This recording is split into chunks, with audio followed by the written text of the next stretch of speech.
We need to really talk about this, living with PTSD on the autism spectrum. It is essential for me to understand and acknowledge my needs. I'm in charge of my own well-being. I need time to prepare when things are going to happen to me. I need to keep my sense of autonomy. In addition to my needs due to past trauma, I also need to address the hypersensitivity piece of what's going to happen. Sights, smells, noises, light, texture, colors, voice cadence, and so much more. This time I tried to advocate for myself, but sadly I had no validation. The doctor had a counter answer for each of my fears and anxieties, and exactly what had been planned by her happened regardless of what I said. Things were going fast and I was processing slow. In her trauma work, Lisa has been presented with situations that have challenged her in both diagnoses, PTSD as well as ASD, simultaneously, eliciting symptoms that interrupt successful outcomes. She says, I was then referred to a specialist. At the specialist's office, I had met her for less than 5 minutes before she was preparing me for a painful medical procedure that she insisted I have done right then and there based on the records from the ER. It was traumatic and painful. Not only was the test itself awful, but it was sprung on me without discussion, and I didn't have time to process what was happening. Very similar to how an assault happened years earlier. The procedure is usually done under planned conscious sedation, but the doctor wanted to do the procedure immediately. The invasiveness and pain were triggering. So why are doctors always in such a rush? Though the 2 incidents above are special situations that may not be experienced by autistic people very often, the clashing of symptoms happen in ordinary situations as well. For example, in the writing of this book, confusion sometimes paused the process. In one paragraph, Nirit wrote that Lisa has natural empathy.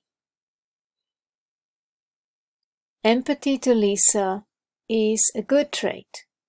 So this is where the smash up happens. Lisa got caught up in that description of herself because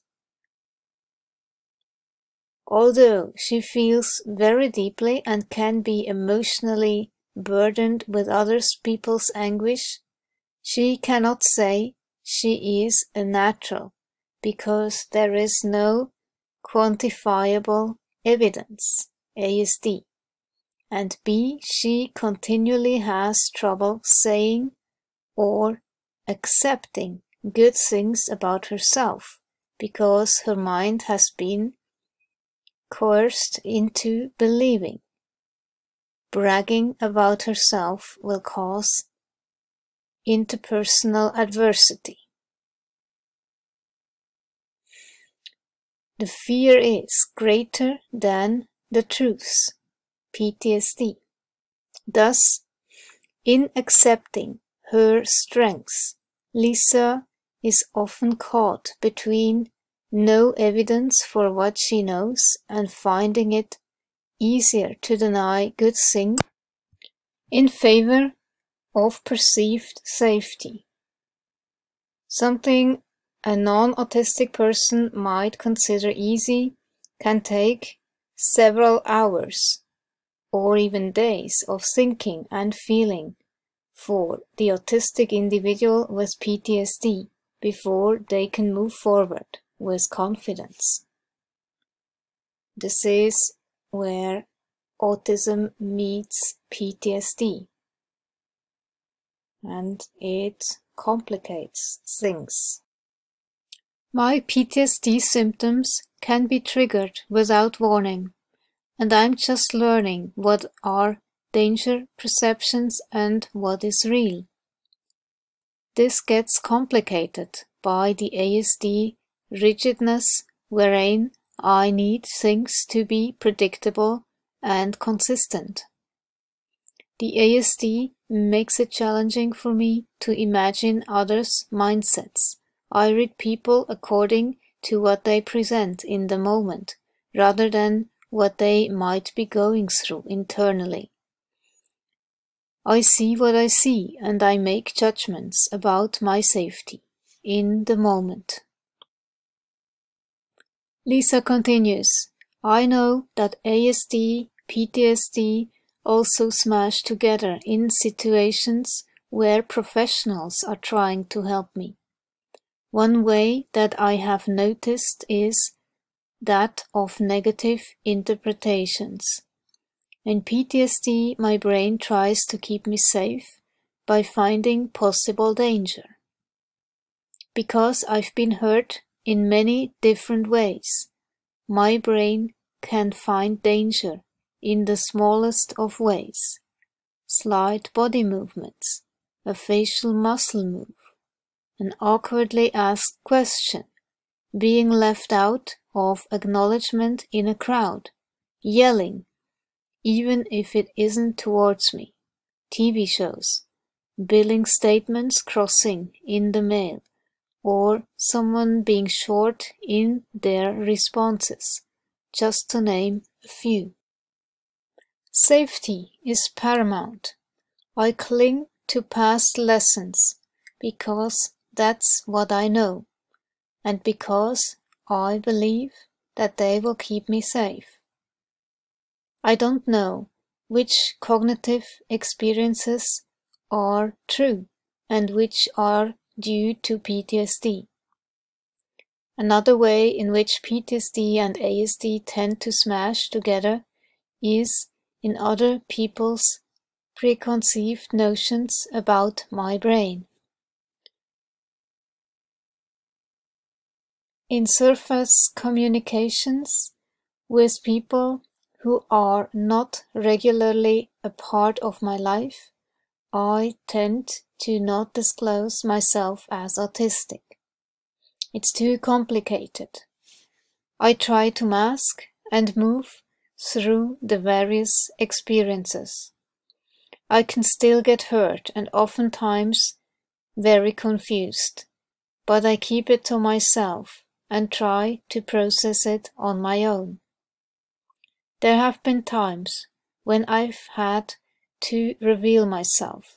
However, sometimes, such as with a doctor or with a school system officials, I cannot get myself understood. And so I have to explain that I'm autistic and my mind interprets things differently from the mainstream. I share my diagnosis in the hope that they will be open to working with my neurology as well as theirs. Sometimes that works out well. Other times it does not. What I am asking for here is presumed competence. I'm different in some ways from mainstream people, but I'm not an anomaly and I'm certainly not stupid. I've had to explain myself to therapists, prescribers, group leaders, even with long-term relationships. People I'd think might know better, but not everyone does. I've had people begin speaking in high volume, as if I'm deaf. I've had people try to explain away their ill-informed behavior. I have people explain other people to me. What I often don't have is people trying to understand me and my neurology. I feel continually undermined and discredited. And while I love to cut people like that some slack, I can't always do that because the situation often doesn't make any sense. You are autistic, but then on top of that have developed PTSD. PTSD, generalized trauma, and traumatic event. The problem with trauma is that it's not funny. If you are affected by the issues that I raise, please seek help and advice outside of this video, outside of YouTube. I cannot stress that enough.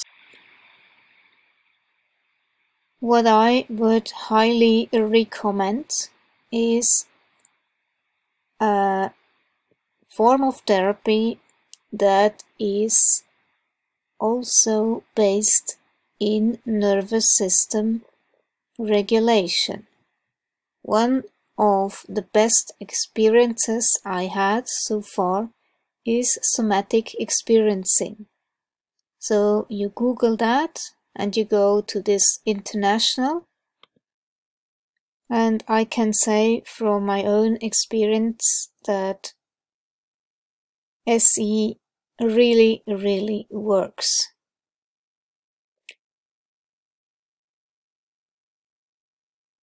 Trauma is a fact of life. It does not, however, have to be a life sentence. That is a guiding principle of Somatic Experiencing International. We exist to bring education and training to those who can help heal people with trauma, hope to those living with trauma, and awareness of trauma to related professional communities and the general public. SE is dedicated to comprehensive public awareness of somatic experiencing and how it can help heal trauma. Trauma impacts physical health, mental health, learning, education, and multiple aspects of an individual's life. You just Google somatic experience and therapists in your area. But make sure that they are really certified, belonging to the Association for Somatic Experiencing. Another great form of non-invasive and body-oriented therapy is neurofeedback, and this one has really very good studies on PTSD. And for autistics, this is really great because you watch a screen and you have some sensors attached to your head, but they are okay. It's not really sensory overload. It's okay. And then you look at the screen and your brain will retrain itself and you don't need to talk. And it even says ADHD, depression, stress, burnout, fear, migraines. Many autistics have migraines, especially in trauma. Your prefrontal cortex, this is this area here, is not really activated well. there is a lack of blood circulation in this area. And this is actually the cognitive function or executive function. Organizing yourself, making decisions,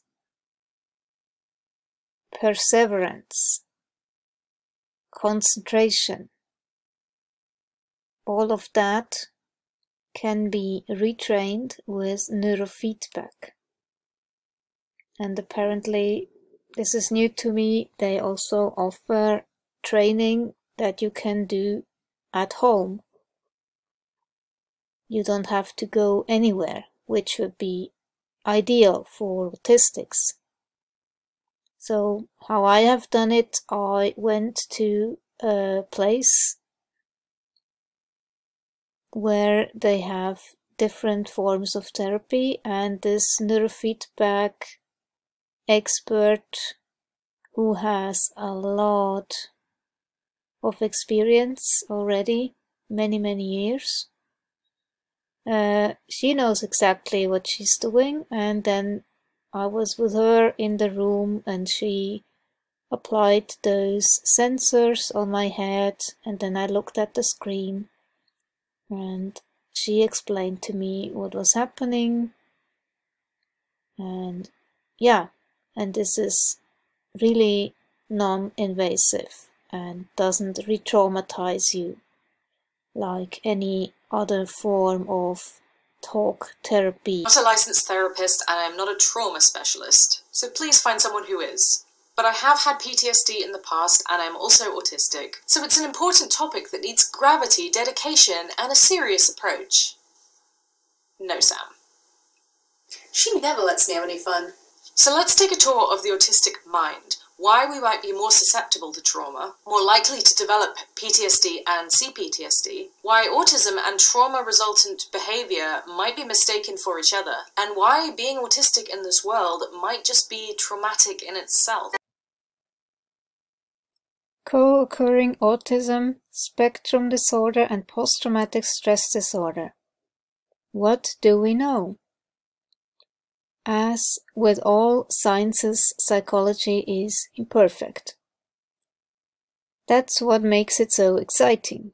There are always new ideas and subsequent discoveries. Mental health and knowledge of the mind is ever evolving.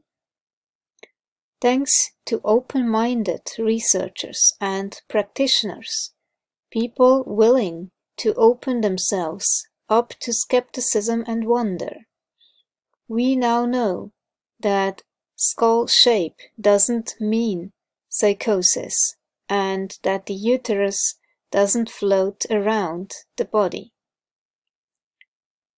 Each time a theory is disproved, more questions follow, leading in different directions. For Meredith, who regularly practices in the area of trauma and domestic violence, learning how to work with spectrum women was a natural progression. Together, they hope to begin an earnest dialogue about the underserved issues resulting from the occurrences of PTSD prevalent in the ASD population. PTSD panic attacks are exacerbated by the ever-present anxiety autistic people already live with and deepen the depression many autistics suffer day after day.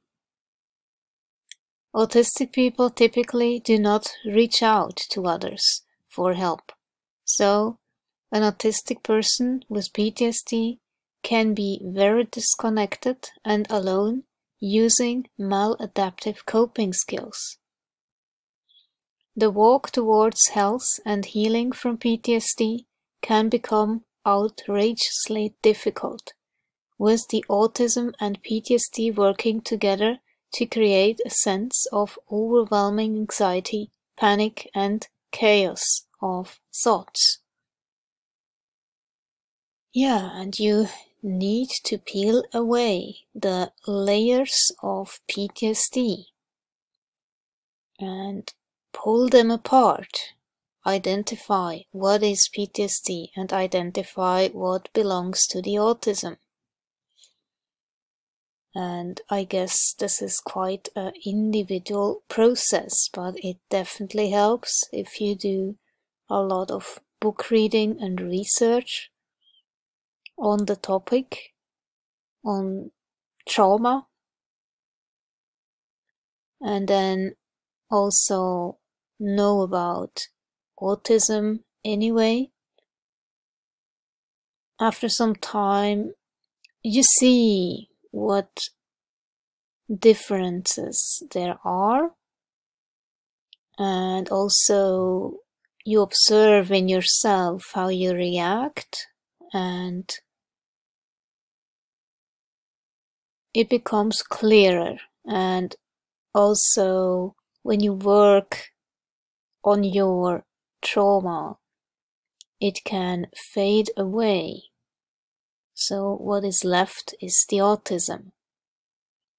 But the methods used to heal trauma need to be the right fit for your nervous system.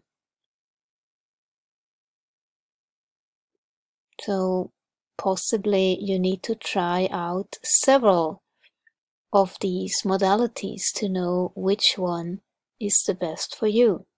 So let's start by explaining some of these terms that I'm going to be talking about so we're all coming from the same place. Well, we kind of know what autism is already. Start with PTSD, or post-traumatic stress disorder, as defined by the DSM-5, which is the American Psychiatric Association, basically their handbook for mental disorders. PTSD is diagnosed specifically after one-off traumatic events, which involve direct or indirect exposure to actual or threatened death, serious injury, or sexual violence. And it has symptoms in 4 distinct clusters: re-experiencing symptoms, like recurrent distressing memories or dreams, flashbacks; cognitive and behavioral avoidance of traumatic reminders; negative alterations in cognition and mood, like the inability to experience positive emotions, having negative beliefs or expectations; and alterations in hyperarousal, such as startle responses, irritable behavior, anger, and sleep disturbances. Now, this is all very much psychologist mumbo-jumbo, as it were, so to put that in really plain language: flashbacks, avoidance, depression, and always being on alert. So PTSD involves these symptoms and is something that happens to you after a single traumatic event. But what is Cptsd? It stands for Complex Post-Traumatic Stress Disorder. And this is a bit of a newer term coined in 1992, and this is included in the ICD-11, which is the World Health Organization's version of the DSM. But the criteria for Cptsd have not yet been approved by the Americans, so this is why this is not included in the DSM-5. It gets very complicated. So a diagnosis of Cptsd may very well be dependent on which country you're in.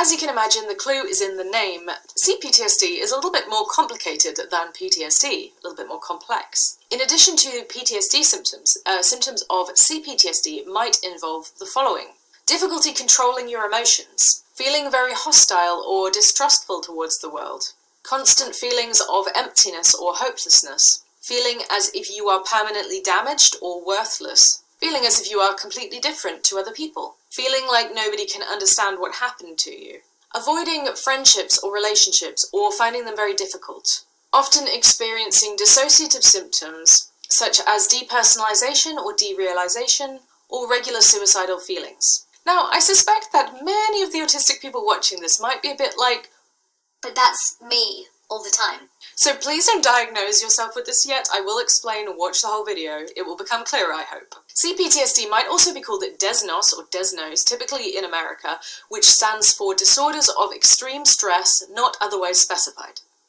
Catchy. Cptsd is typically what's developed after a prolonged or chronic exposure to traumatic events or experiences, typically in the first few years of your life, childhood, adolescence, that sort of thing. This might include childhood abuse, neglect, or abandonment, ongoing domestic violence or abuse, repeatedly witnessing violence or abuse, being forced or manipulated into prostitution, torture, kidnapping, or slavery, or being a prisoner of war. Is it time for some kittens yet? I think so. Now, interestingly enough, Cptsd is often misdiagnosed as BPD, which stands for Borderline Personality Disorder. And this is where things start to get a little bit interesting, because a lot of autistic people also get misdiagnosed with borderline personality disorder, and quite often these are women. It really seems to me like the psychologists who developed these handbooks sort of take the approach of throwing different colours against the wall in the hopes that they will create a Kandinsky, and then just sort of go, good enough for diagnostics. So we've got autism, Cptsd and BPD, which all kind of look extremely similar, can be comorbid with each other, and get frequently mistaken for each other. And of course, this is extremely frustrating and problematic for all the undiagnosed autistic people out there who have also experienced trauma, because during the diagnosis process, when the trauma comes up from childhood or wherever, that's where the focus goes, and that's understandable. Psychologists, they love a bit of trauma, don't they? But you can be autistic and also have trauma. And if the autism gets missed, that's really something significant to miss, and that's incredibly relevant to any potential course of treatment. But also the opposite is true. So I was diagnosed with autism, but then they completely missed the PTSD, even though I told this autism expert. She doesn't work there anymore, by the way, but yeah, I had to deal with her, and I told her. I even made a short demonstration and told her there is developmental trauma, there is relationship trauma, there is religious trauma because I was in a cult for 10 years. What do you think brainwashing does for such a long time? And then there is also the trauma from work. It can be traumatic when your employer doesn't accept that you have special needs before you get diagnosed with autism. So then you have to mask and camouflage and give everything you have to just fit in, and this demand pressure is extremely stressful when you are not in the right environment and do not work in a job that fits your needs. So all of that, for sure, I can say that I have PTSD. I have still dreams from the cult, and I avoid places just to not be reminded of certain things, right? So that's not autism. But this expert,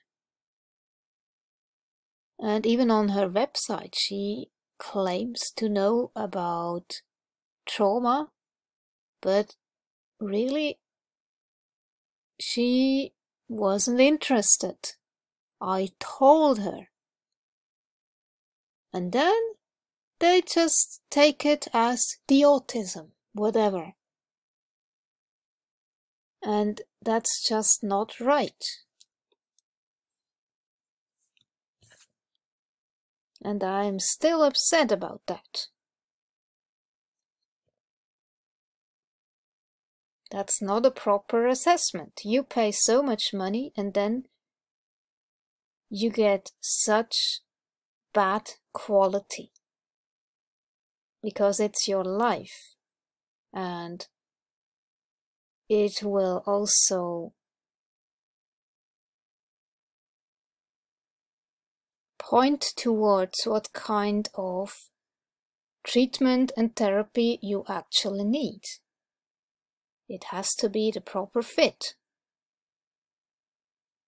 If a doctor would give you some syrup for cough, but you actually have diarrhea, obviously it's the wrong kind of medicine. So you need to be really assessed well. That the experience of being autistic in this world is traumatic in itself. Humans are really good at spotting the odd one out and keeping their distance. Ostracism, misunderstanding, stigma, rejection, exclusion, and invalidation begin at a very early age. We also know that adverse childhood experiences have been shown to have a tremendous negative impact on future experiences. But instead of being too prescriptive, I'm going to ask a challenging question. What if going to school or some other everyday situation is extremely upsetting and regularly overwhelms a child's internal resources in line with the definition of a traumatic experience that we saw earlier?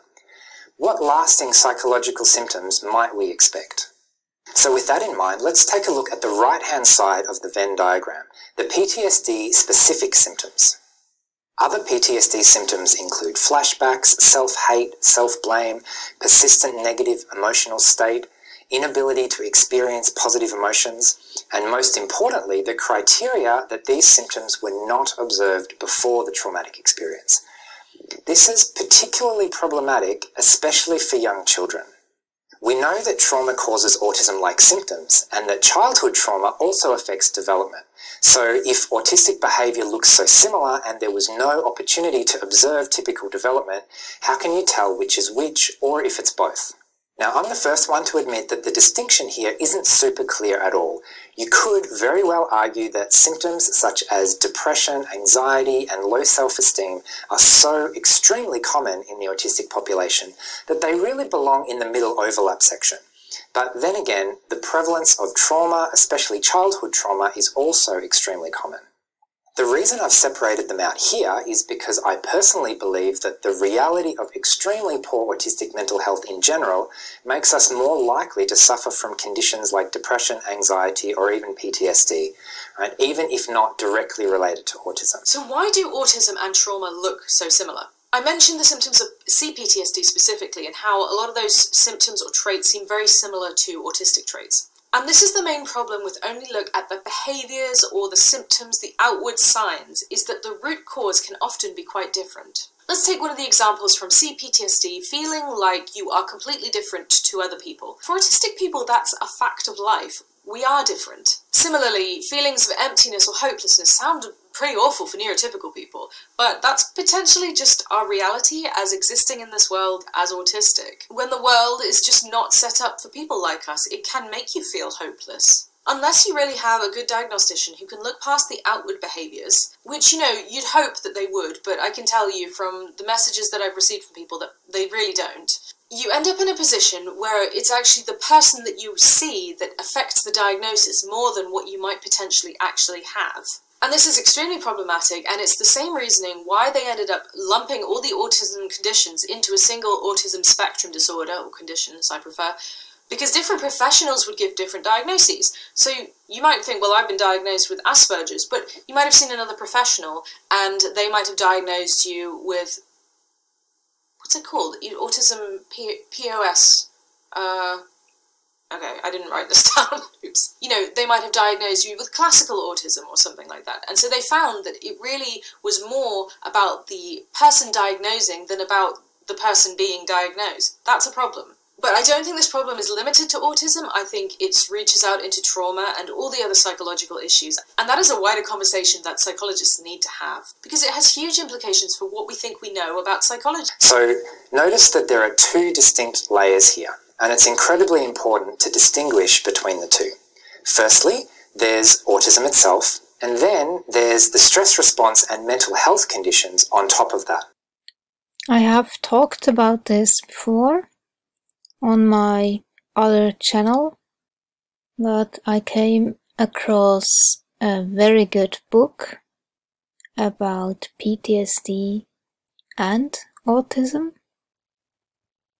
This one here, Living with PTSD on the Autism Spectrum, by Lisa Morgan and Mary P. Donahue.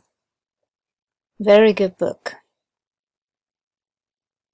And the foreword is by Tony Atwood, and it says, "Those who have autism live in a world that creates high levels of stress and anxiety for them.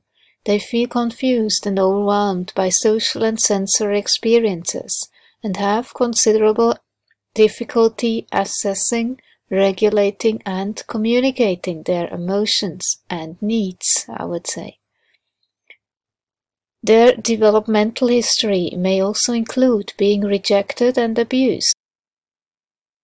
Especially as a kid, you trust what adults tell you, and as autistic kid, you will believe them even more so.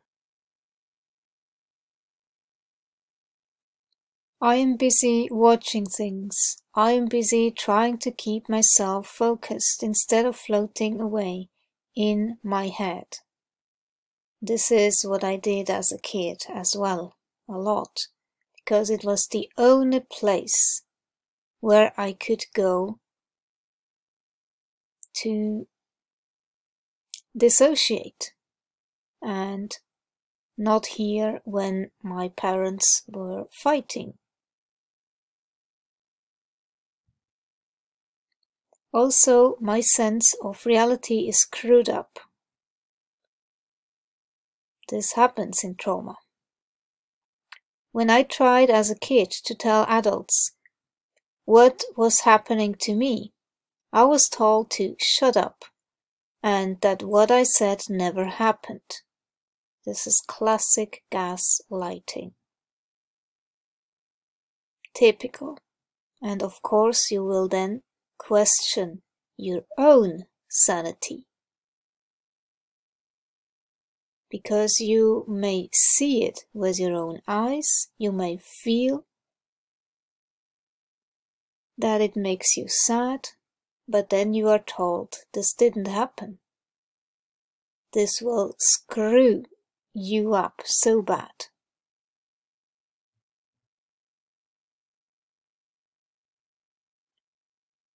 If that were true, I wondered, why did I think it had happened? I was continually denigrated for things that are happening to me, then told by others they didn't happen. Consequently, I can't make decisions. I don't trust myself. And why? Because his healthy sense of ego was again and again crushed. His reality shattered because he was gaslighted. So how would you trust yourself when people around you tell you things you see do not happen? Just a thought. By peers since early childhood, leading to a sense of loneliness and depression. And I must say, depression is actually not really something that every autistic has. And depression comes when you feel invalidated. And if you know about the window of tolerance and the fight, flight, and hyper-arousal, and then you have the freeze response to stress as a hypo-arousal. And when you go into this functional chronic freeze state, automatically depression can develop. So when you look at the window of tolerance, this is the normal range. And with autistics, it might be a bit narrower. So when you get stressed, it happens that you get into the hyperarousal more quickly, which is anxiety, rage, anger, overwhelm, hypervigilance. And so there you have those reactions, or if that doesn't help, you go into the hyperarousal and you shut down, which is for autistics really this withdrawn state. Shame is a big part of it that completely paralyzes you, and it's hard to get out of it. I have been in it quite a few times during my life. I know how it feels like. And it's never good to make decisions that are important in a shame response. Just wait a few days, or best a week, and until you decide what to do next. And you see here, the depression is part of the hyperarousal. If you are in a chronic hyperarousal state, then of course depression and withdrawal will be part of your life, but that's not part of autism. As well as chronic fatigue, lack of energy, flat affect. And this is because you feel invalidated in your identity, which creates identity fatigue. At some point you are just so fed up having to explain yourself. And the same goes for hyperarousal. You will be constantly angry, constantly agitated, hypervigilant, maybe irrational, irritable, all of that on a chronic level. But also, again, that's not autism. That's PTSD. Never feel acknowledged in the way you are as a human being, not even as an autistic, but as a human being. When you feel that you are like a second-class citizen, reinforced by what you observe, that you are really different, of course, at some point, depression may develop. And then I know how it was for me in puberty. I mean, you have all those hormones going on, there is that stuff, but then all the more, especially as a teenager, you try to orient yourself on others, on your surroundings, and you want to be like your peers, you want to belong, right? Masking. Masking, also called social camouflaging, is a coping mechanism meant to serve the function of fitting in, or at the least reducing pressure to do so. Indeed, many ASD adults feel compelled to act right. ASD people often feel as though they live in a world that wasn't made for me. They struggle moment by moment to act properly and fit in.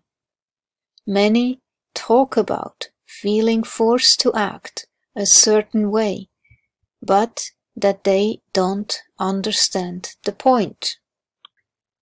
But then you feel rejected, you are different, you don't do social well. And then you feel something is wrong with you. I take it as evidence that I don't belong.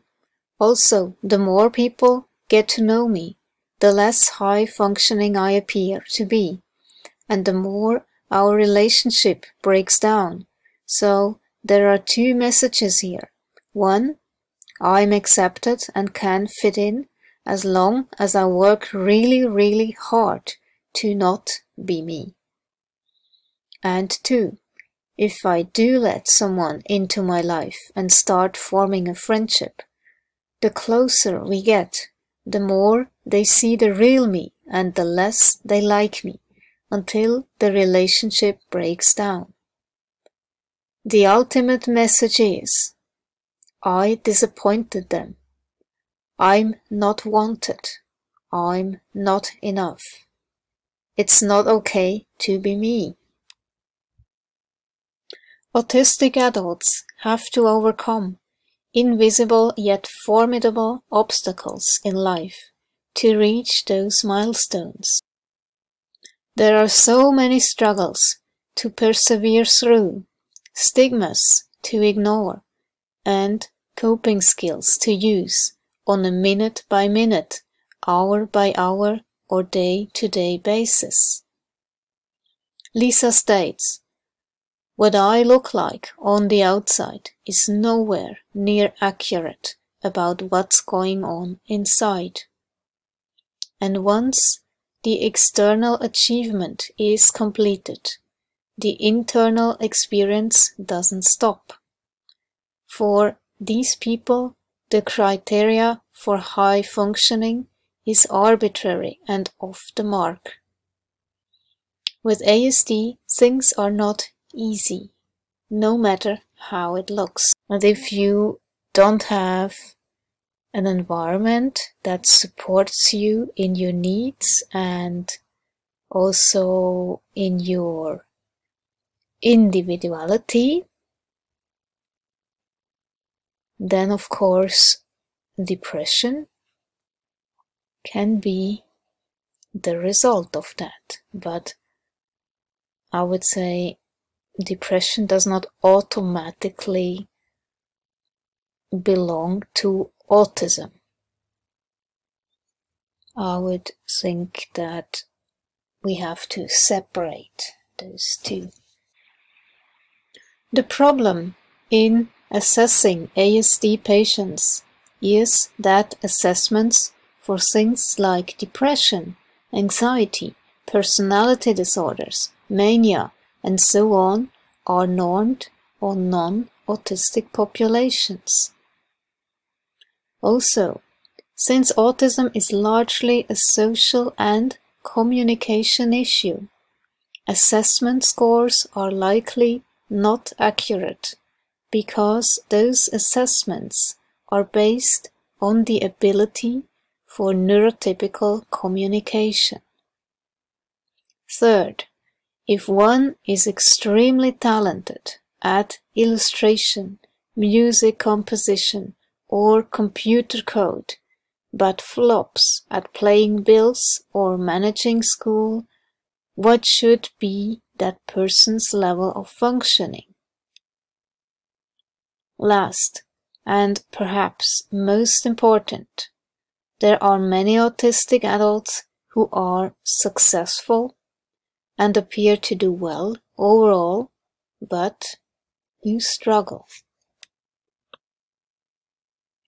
Lisa's experience with other ASD adults over various platforms such as social media, lecture halls, and autism-specific publications, she has found that the term high functioning is distasteful, even offensive.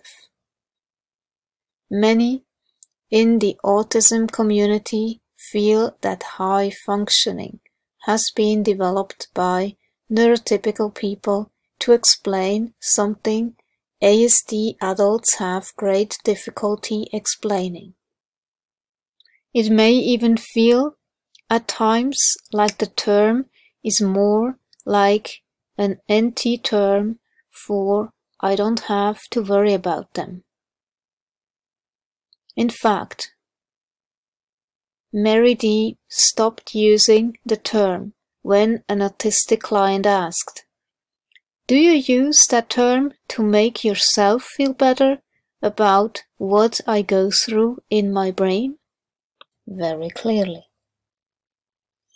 And then there is also the nutritional part. When you have deficiencies that you can not really pinpoint, or you have leaky gut or whatever, and then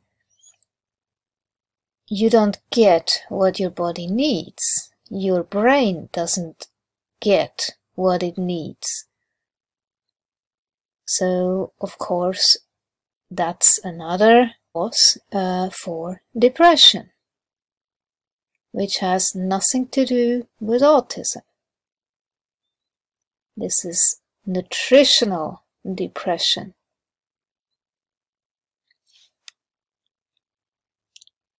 And I know for sure that depression can go away when you fix your nutritional deficiencies. So those are two different aspects that can cause depression.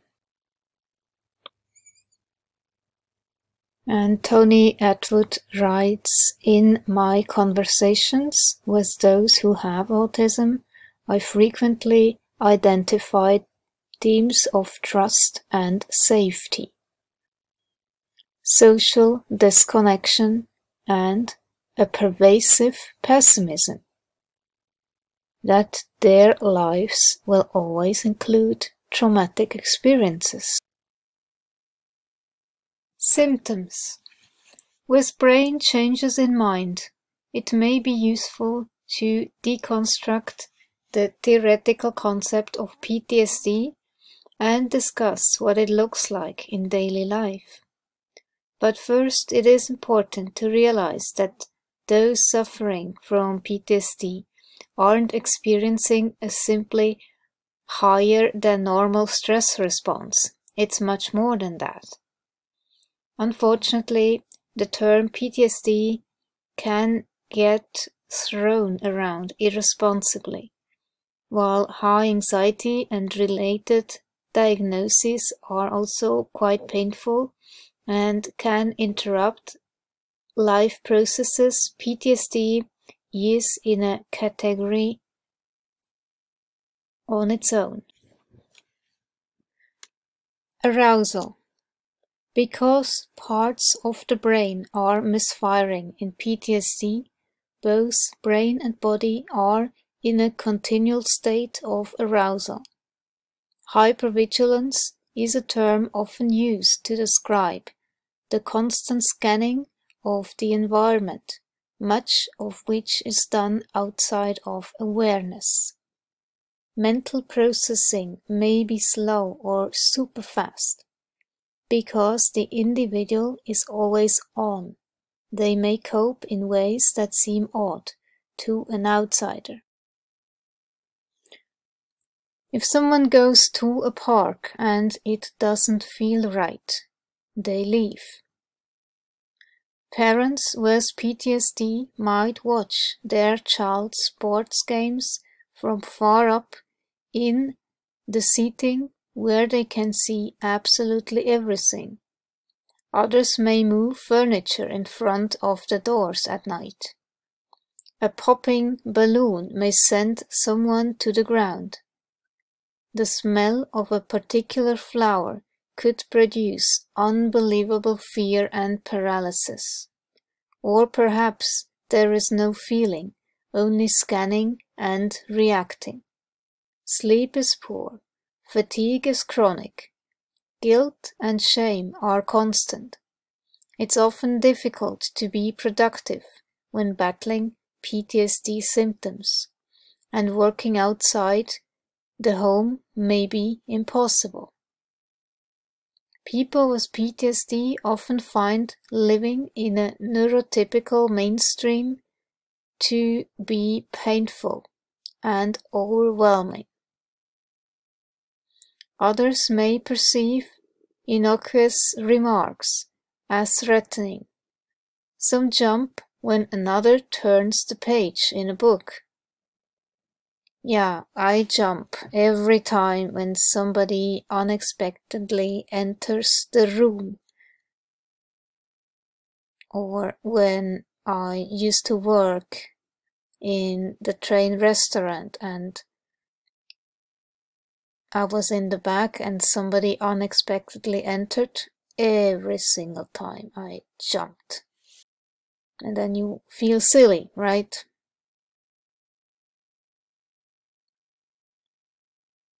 Mood swings are common, as is rigid, either-or thinking.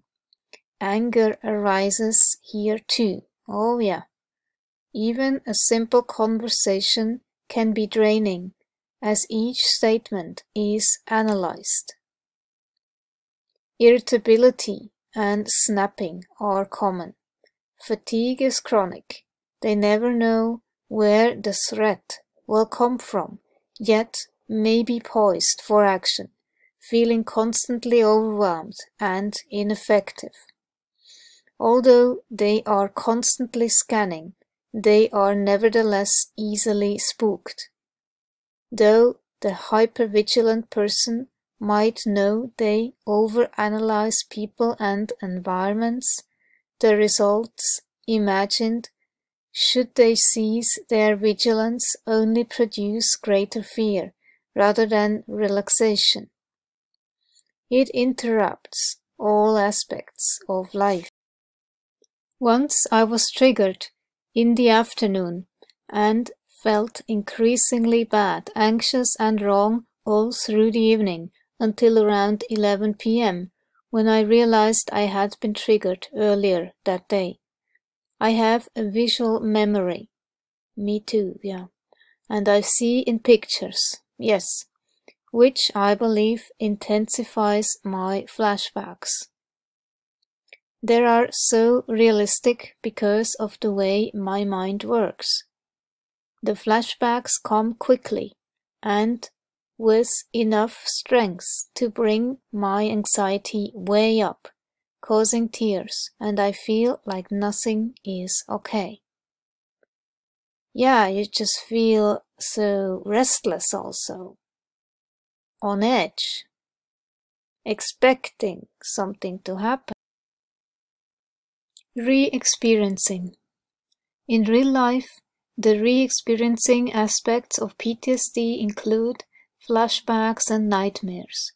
Both phenomena are generally unanticipated and debilitating. Nightmares, for example, can seem so real, and the reactions during the dream can be just as intense. Some people wake up to find themselves hiding in a closet, drenched in sweat, crying or clawing, or running down the street. Some wake up unable to move, paralyzed. Many avoid sleeping, especially at night.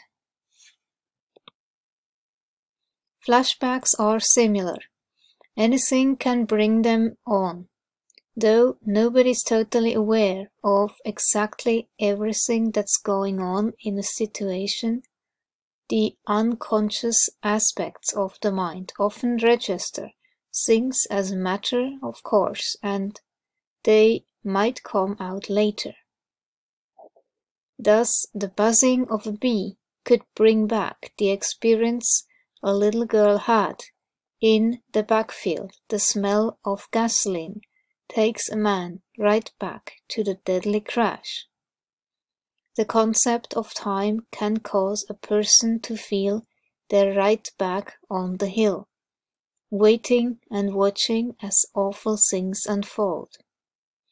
These flashbacks aren't necessarily linear stories. Sometimes they're just short flashes accompanied by reactive responses. The fearful places that our senses can take us to are experienced as if something is currently happening. The patient flees or lashes out or stays deadly still. The face of a loved one or other helper could be replaced by that of the aggressor. The patient or helper can get physically or emotionally hurt, even killed as a result of a flashback. What they see, what they smell, what they hear, feel or taste, it's all real again in that moment. They sometimes lose track of where they are or who they're with. After the episode ends, which can be minutes, hours or longer, the body is exhausted, the brain is spent, and there can be a lot to clean up, figuratively and literally. Lisa shares, PTSD robs me of any peace or sense of safety in my present daily life and forces me to fight for my future as I mentally wrestle, reliving the traumatic experiences of my past. It is insidious and can hijack my day at lightning speed upon hearing a certain sound, seeing a person or place, or smelling a triggering smell. Once the flashback has started, the damage has been done. The experience comes back so vividly. It's truly as if I've relived it again, only there's no one there. No one to fight off, scream at, run away from, or call the authorities on. Only the feeling of an assault.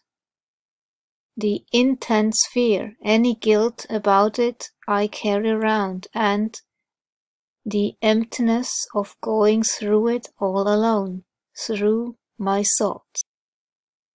Avoidance.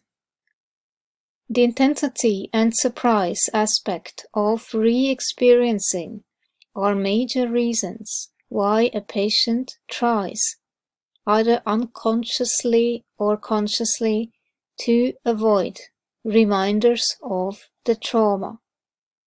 For example, a person may never go to a restaurant or wear certain shoes again. They may avoid songs or a part of town. They may collect food so as to avoid hunger. They may never attend a concert, handle money, or swim again. Irritation and angry explosions are common, as these can be effective in releasing anguish and keeping others away. Some may refuse to leave their room for fear of being triggered. Indeed, even in everyday occurrences, a person with PTSD may appear to struggle or fight against a helper, loved ones. There is a lack of trust for themselves, others, and the world in general. Patients often can't imagine the future. Indeed, imagination and creativity are generally restricted to scary experiences and survival. The patient with PTSD may also have trouble with positive experiences or feelings.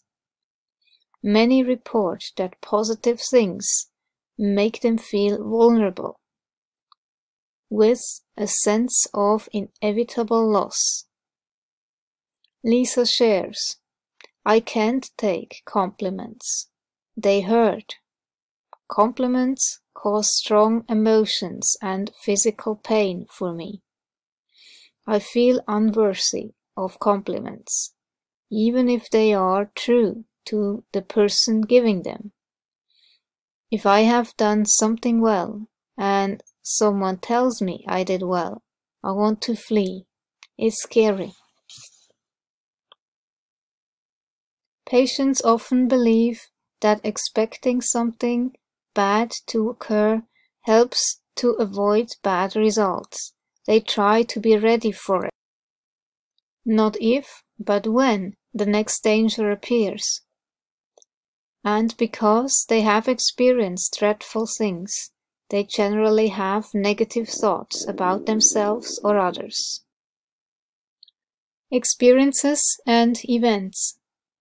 Most humans have a natural will to live, in body and mind. We're born with certain instincts, such as grasping and rooting reflexes, that aid in seeking safety and nutrients. As we grow, we learn things that contribute to our sense of safety and survival. Unfortunately, many also learn about things that detract from those senses, experiencing or witnessing assaults on the body, like rape, molestation, vehicular accidents, mass violence, kidnap, and critical illness, among others, can leave a person feeling betrayed by expectations of safety, nurturing, and self-determination. People can also find themselves in natural disasters like floods, tornadoes, landslides, and blizzards, whereby they perceive great danger with no chance to control their living or dying. Whatever the reason, the short version of human response is that the amygdala and its accompanying structures engage to tell all the other parts what needs to happen. Survival. Hormones are released and the heart beats faster, pumping blood away from the extremities towards organs and big muscles. Things tense up and the body braces to either fight or run. We might also freeze, like a deer caught in a car's headlights. We feel paralyzed. Some people also report dissociating or mentally going away from the situation, only to reassociate with no memory of the time away. Different people handle different dangers in different ways, according to the degree of coping assets they have available at the time. All three responses, fight, flight, and freeze, have anthropological uses. Cognitively, though, we don't get to choose. If the fear is great enough, lasts for a long time, or is frequent, coping mechanisms may not be enough. The brain and body learn different, often maladaptive ways of functioning with the goal of dealing with danger. For many autistic students, their behaviors are corrected and or modified to try and fit into the school society they are part of, instead of the school searching for an out-of-the-box solution that could take much less time and trauma. All behavior is communication. For the autistic student who needed muscle time but couldn't communicate that, the causes of the original interventions were confusion, being misunderstood, enduring operant conditioning, as well as for a long time not getting the sensory stimulation she needed to be successful in her classroom. In short, it seems that the mainstream wants autistic people with PTSD to fit into their idea of normal, instead of the mainstream meeting them at least in the middle. And that in itself is traumatic. It causes so much stress, and it's unfair, and it's discriminating.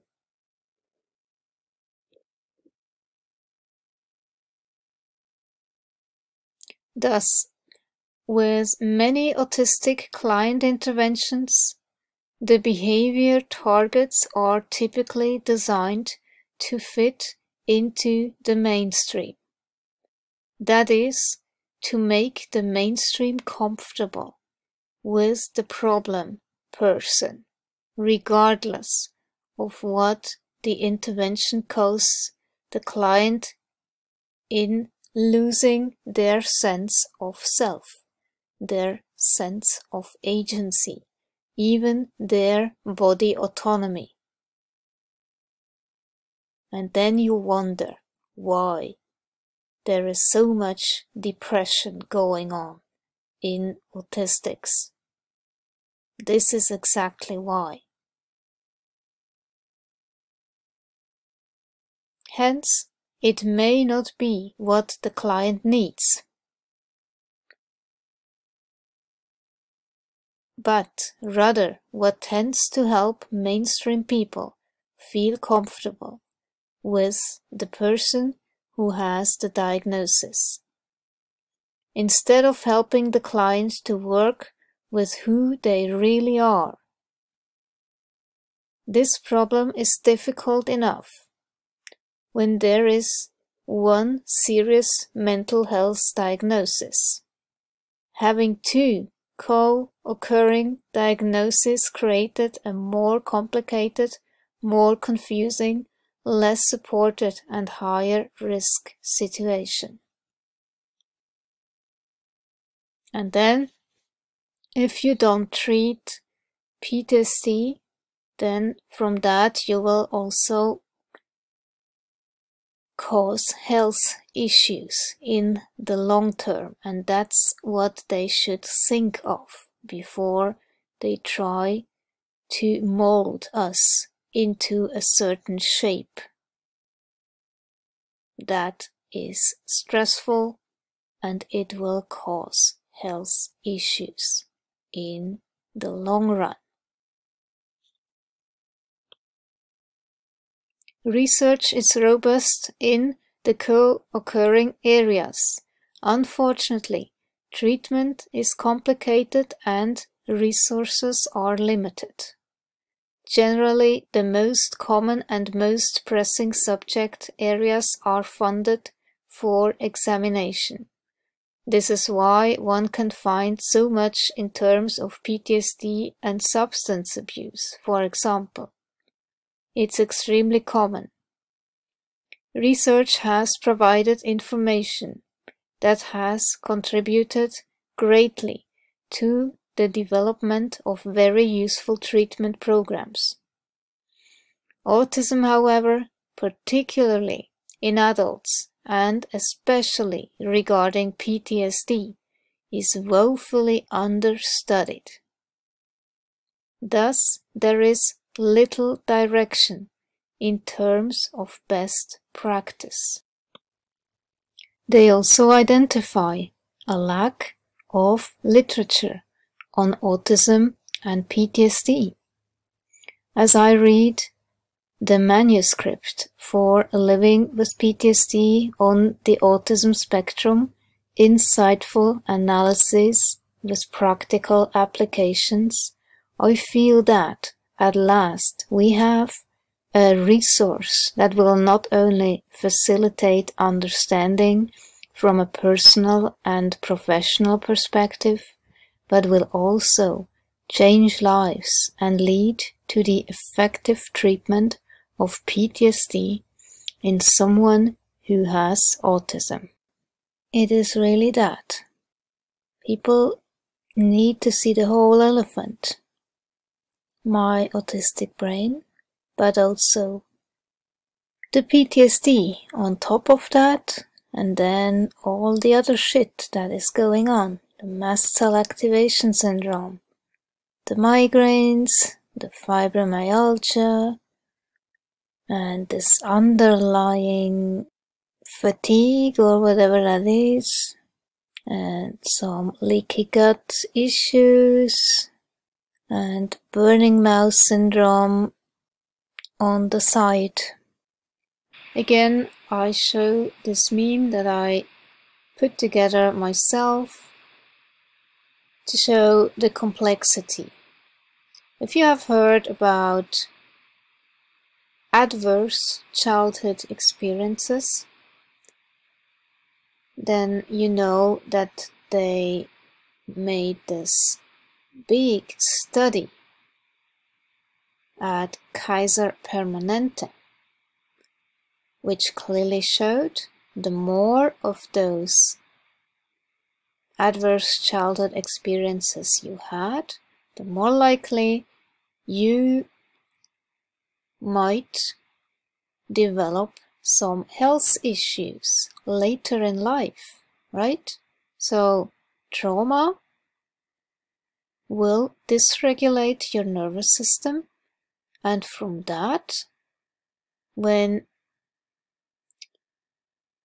your body is in a state of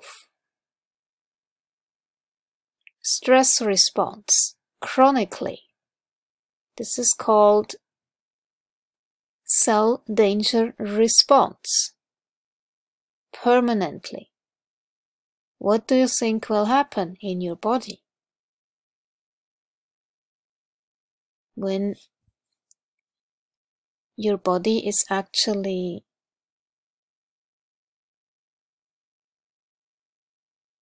in this state of emergency? So of course you will develop autoimmune diseases and whatnot. And therefore it is so important that your PTSD is actually assessed properly on top of the autism, so you get the right treatment and heal the trauma part and can prevent certain diseases from actually developing. That's so important. In taking time to understand from the patient's knowledge and perspective, conceptualization become much more accurate. The openness to and the art of differential diagnosis is important to learn, because ASD is often misdiagnosed to the detriment of patients, caregivers, and the community in general. Thus, given the little that we really know about the brain and how it interacts with an individual's social ecology, there are many things a professional should consider in the diagnostic process of an ASD person. For example, one needs to consider neurological or mental health difficulties, such as language delays, intellectual disabilities, coordination disorders, ADHD, or other disorders associated with anxiety, attachment, conduct, regression syndromes, abuse in the home, or sensory. So let's ask the next logical question. What does a healthy autistic person look like? One without negative self-talk, without depression, stress, or anxiety. In other words, once trauma is healed, and depression and anxiety are managed, what's left? I invite you to imagine a person full of self-confidence, loving life, engaging with the world with a strong sense of identity and self-worth. Someone who still has extreme sensory sensitivities, who still engages in stimming behavior, who still focuses intently on a select few passions and interests, through which they find life and energy. Imagine someone who loves to be social, but on their own terms, highly empathic, who loves connection, but doesn't always look you in the eye or even respond verbally at all. Even regular meltdowns can be a part of an atypical emotional regulation process. Sometimes we just need to shut down and recharge. There are so many ways that healthy autistic people can express themselves, but it's hard to see because most of us carry significant mental and emotional wounds from a lifetime of negative experiences and interactions. The good news is that these wounds can heal. We can be healthy autistics. We can even learn to embody an authentically, socially appropriate version of our true selves. But obviously, society has to be a bit flexible to meet us halfway for that to happen. Fortunately, as it turns out, there are a lot of proven ways that you can help. The Blue Knot Foundation is Australia's National Centre for Excellence for Complex Trauma. They refer to 5 core principles of trauma-informed practice: safety, trustworthiness, choice, collaboration, and empowerment. Here's what they had to say about them. The above principles may seem so basic as to be taken for granted, but people who experience trauma, especially complex interpersonal trauma, do not take them for granted. This is because their basic sense of safety, right to be respected, and ability to make choices has been violated. So why do autism and